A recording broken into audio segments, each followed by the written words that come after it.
firm and immovable. Just those, I mean, there are countless others, should be enough to tell any Christian that we do not spin and we do not move. Yet you have this issue with cognitive dissonance with people when they will be taught something or hold a belief so dear that anything that challenges their norm, they literally physically will defend it until the death. And it's like the stages of acceptance, until it becomes self-evident.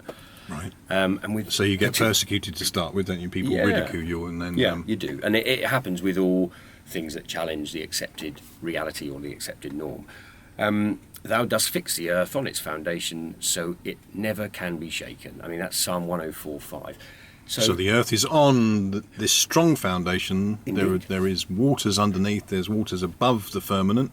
Indeed. I mean, if you go down the scriptural route, he separated the waters from the waters with a firmament, and basically we're an enclosed system. And in a dome. Could be a dome shape. Yeah. More than likely a dome shape. I mean, because that would be good with Science Dome. I'd like to keep it sponsoring Monday. Well, if you imagine a planetarium, yes, and you're looking at lights in the sky, pretty similar, but on a big scale, much bigger scale. And that's the thing. You can. I was an atheist, complete atheist, up until I started to look into this, and then the flat Earth subject as a whole, which encompasses NASA, encompasses an awful lot of every conspiracy you can find, but it also puts it into perspective and makes a lot more sense. You suddenly start to think, well, listen, this is not some cosmic coincidence. It wasn't nothing, and that exploded and created everything. That's just nonsense. Again, a theory. The Big Bang Theory. Yeah. When you've got something written down in all these other cultures before Copernicus in about 500 years ago, which we can come to in a minute, everybody knew it was flat. It was flat, and everybody knew it had a firmament, and it was fixed, and that moved, and we stayed in the centre, and that was it.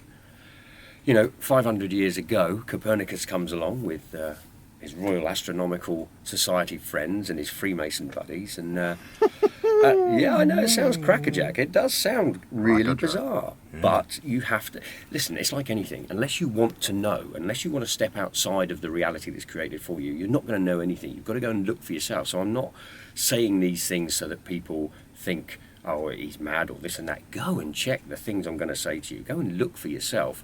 And try and make a difference to the reality that is portrayed for you.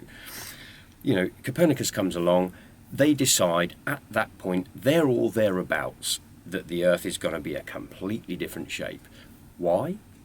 Who knows? There are many different reasons why. One of the main reasons is, I guess, if you can control an entire population and tell them that they're on something that they're not, and then produce math...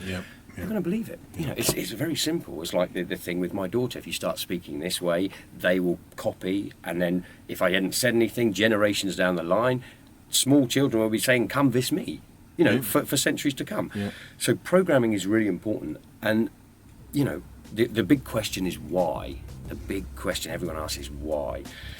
And we'll come to that later.